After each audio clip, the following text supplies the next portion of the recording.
안녕하세요. 살아있는 책 산책입니다. 오늘 산책길의 책은 카이스트 김진형 교수에게 듣는 AI 최강의 수업입니다.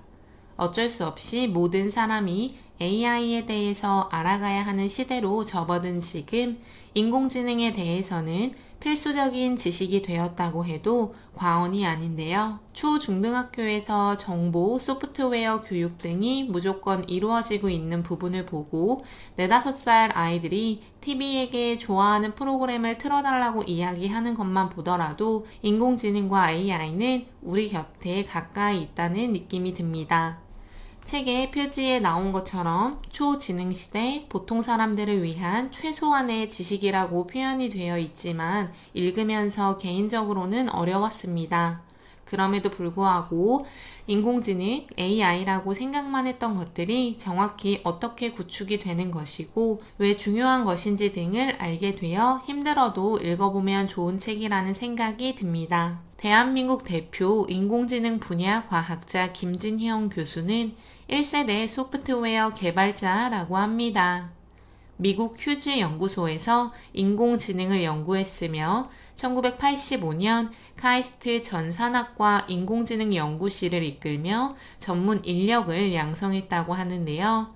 AI 시대 창의적 인재 육성을 위해 앱센터를 설립하고 소프트웨어 교육 봉사단을 통해서 비판적 사고, 창의성, 소통 능력, 협업 능력을 강조하고 있다고 합니다. 책의 큰 틀을 정리해보면 인공지능이 무엇인지, 인공지능의 역사, 인공지능을 구성하는 기술들, 인공지능의 비전, 인공지능의 부정적인 부분으로 저는 정리를 했습니다.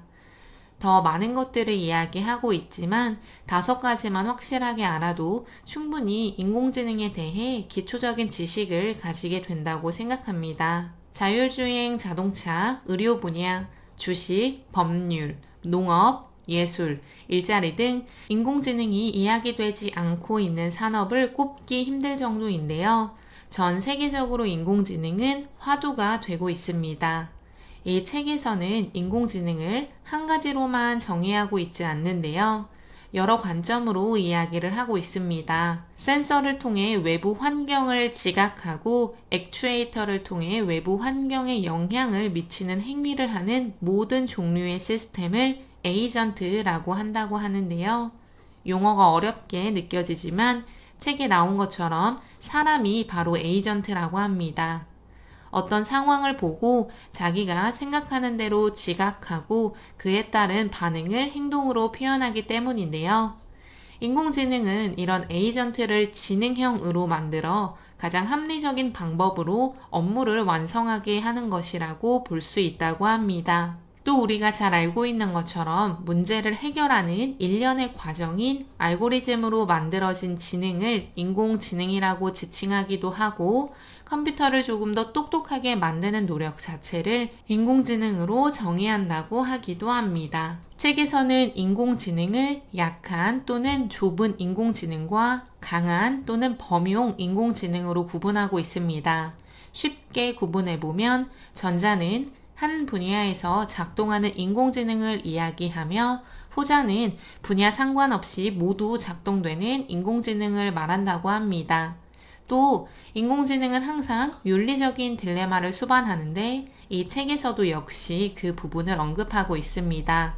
하지만 인공지능은 사람에게 이롭게 쓰여야 한다는 것은 모든 사람들이 공감하고 지향하는 방향이라고 합니다. 인공지능의 역사를 살펴보면 1940년대 디지털 컴퓨터 개발이 인공지능의 시작이었다고 합니다. 그리고 1950년대 사람의 신경세포가 연결돼 문제를 해결하는 것처럼 컴퓨터 역시 그렇게 될 수 있다는 연결주의가 만들어졌다고 합니다. 1955년 뉴엘과 사이먼이 논리적 수행 프로그램을 발명했다고 하지만 자연어 처리의 실패와 복잡도를 이해하지 못해 인공지능의 실용적인 부분만 개발하자는 학파가 급부상했다고 합니다. 1980년대 인공신경망 학습 알고리즘이 연구되었고 1990년대 인공지능의 세부 영역들이 쪼개져 연구가 되기 시작했다고 합니다. 그 후 딥러닝이 부각이 되고 2016년 이세돌과 알파고의 대국이 인공지능에 큰 변환점을 만들었다고 합니다. 전 세계적으로 소프트웨어 개발을 공개함으로써 인공지능 연구는 꾸준히 계속되고 있다고 합니다. 우리나라의 역사도 간략하게 본다면 1980년대 초 인공지능이 처음 소개되었으며 1985년 카이스트 전산학과의 인공지능 연구실이 설립되었다고 합니다. 그리고 1987년 인지과학회가 설립되고 1990년 카이스트에 인공지능 연구센터가 만들어지게 되었다고 합니다. 주춤하던 인공지능 연구는 2015년 카이스트 휴보팀이 국제 로봇 경진대회에서 우승을 함으로써 다시 각광받기 시작했으며 2016년 7월 인공지능 연구원이 설립되었다고 합니다. 저도 몇 년 사이에 정말 많이 들었던 단어인 기계학습, 딥러닝, 소프트웨어 등을 이 책을 읽으면서 조금은 정리하게 되었습니다. 책의 48페이지에 나오는 도식이 그를 도와줬는데요. 컴퓨터라는 하드웨어가 문제를 해결하는 데 만드는 소프트웨어, 인공지능, 기계학습, 딥러닝의 관계가 그림으로 나오고 있어 어렵지 않게 인공지능을 이해할 수 있도록 도와줬습니다. 소프트웨어는 가장 큰 범주이며 인공지능은 그 다음 범주이고 기계학습은 그 다음 범주이며 딥러닝이 가장 작은 범주인 문제 해결 기법이었습니다. 조금 더 풀어보자면 컴퓨터에 설치해 컴퓨터가 문제를 해결하게 하는 모든 프로그램을 소프트웨어라고 합니다. 그 안에 인공지능이 있다고 하며 인공지능에는 기계학습과 딥러닝이 포함이 되는데 기계학습은 성능이 향상되는 컴퓨터 알고리즘에 관한 연구를 모두 지칭한다고 합니다. 학습이라는 용어가 붙은 것처럼 기계인 컴퓨터가 스스로 프로그램을 주입하지 않아도 외부 환경의 관찰과 경험으로 스스로 능력을 향상시킨다고 하는데요. 여기서의 관찰은 기본적으로 많은 데이터를 입력하게 되면 올바른 값을 산출하는 방식을 지속적으로 활용함으로써 그때 관찰이 일어난다고 생각합니다. 지속적인 과정을 통해서 사용자가 원하는 답을 산출해내는 데 도움이 된다고 합니다. 딥러닝 역시 컴퓨터 스스로 공부를 하면서 정보를 사람이 원하는 방향으로 만들어내는데 노력을 하는 것이라고 하는데요. 기계학습과 딥러닝이 학습을 하는데 중요한 것은 인공신경망과 빅데이터라고 합니다. 사람의 뉴런에서 임계치에 도달하면 시냅스의 방출로 인해 행동이 유발됩니다. 이처럼 컴퓨터 역시 인공신경망이 있어 어떤 값을 제공했을 때 임계치에 도달하면 어떤 값을 출력하게 된다고 하는데요. 기본적으로 기계학습과 딥러닝은 신경망이 있는데 딥러닝은 단층 신경망이 아니라 여러 층으로 구성된 신경망을 가지고 있고 기계학습은 단층 신경망과 고층 신경망을 모두 가지고 있기 때문에 딥러닝보다는 더 넓은 범주라고 보여집니다. 특히 딥러닝은 많은 데이터가 있으면 더욱 학습을 잘한다고 합니다. 또한 책에서는 컴퓨터 비전, 자연어휘의 전이학습을 이야기합니다. 컴퓨터 비전은 인공지능 세부 영역 중 하나로 컴퓨터가 사람과 같이 보고 이해할 수 있도록 하는 능력을 갖게 목표를 세우고 연구하는 것이라고 합니다.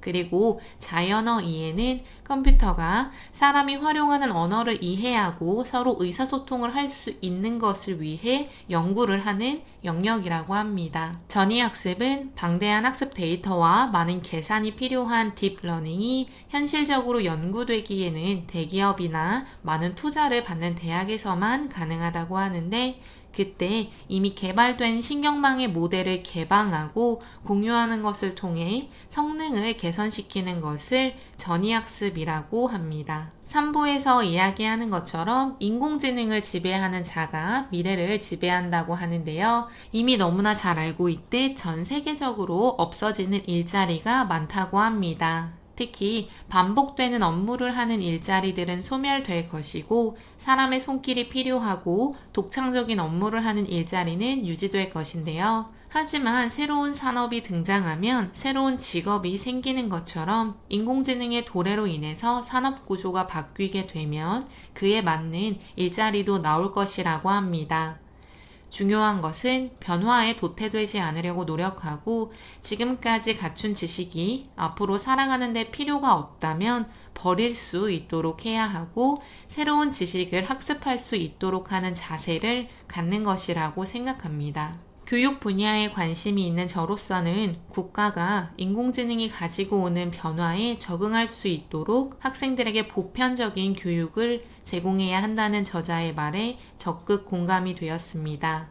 앞서 이야기했던 것처럼 4, 5살짜리 아이들이 TV에서 자기들이 원하는 프로그램을 틀어달라고 이야기하는 것을 본다면 초등학교 저학년 때부터 우리는 변화하는 세상에 발 맞춰 나갈 수 있도록 아이들에게 교육을 제공해야 한다고 생각하는데요. 입시 중심으로 되어 있는 기억력 중심 교육을 혁신해야 한다고도 저자는 말하고 있습니다. 또한 인공지능 전문가를 양성하자고 합니다. 너무나 당연한 이야기인데요. 엔지니어 전문가를 양성하는 것도 물론 중요하지만 인공지능이 가지고 올 변화를 예측하고 대비하는 인문 사회학적 배경의 전문가의 양성이 필요하다는 저자의 말도 가슴에 와닿았습니다. 윤리적인 문제를 지속적으로 생각하게 하는 인공지능이 도래한 시대야말로 인간을 인간답게 살게 하는 인문 지식을 요구하는 시대이지 않을까 하는 개인적인 생각도 듭니다. 제가 전공한 분야가 아니기 때문에 책을 읽고 정리해본 부분을 최대한 어렵지 않게 전달하려고 노력했습니다. 가장 중요한 것은 변화하는 시대 방향을 맞춰가려는 노력이라고 생각합니다. 농업혁명에서 산업혁명으로, 산업혁명에서 정보혁명으로 넘어가면서 사라지는 일자리도 물론 있었지만 확실히 생겨나는 일자리도 있었다는 것을 우리는 기억해야 합니다. 이처럼 인공지능의 도래가 위기만이 아니라 기회일 수도 있다는 생각을 해야 하는데요. 특히 인공지능을 교육에 잘만 활용한다면 우리나라의 교육 시스템을 드라마틱하게 바꿀 수 있다고도 믿어볼 수 있을 것 같습니다. 학생 한 명 한 명이 존중받을 수 있는 대한민국의 교육 현장이 되기를 바라봅니다. 오늘 산책길의 책은 김진형 저자의 AI 최강의 수업이었습니다. 감사합니다.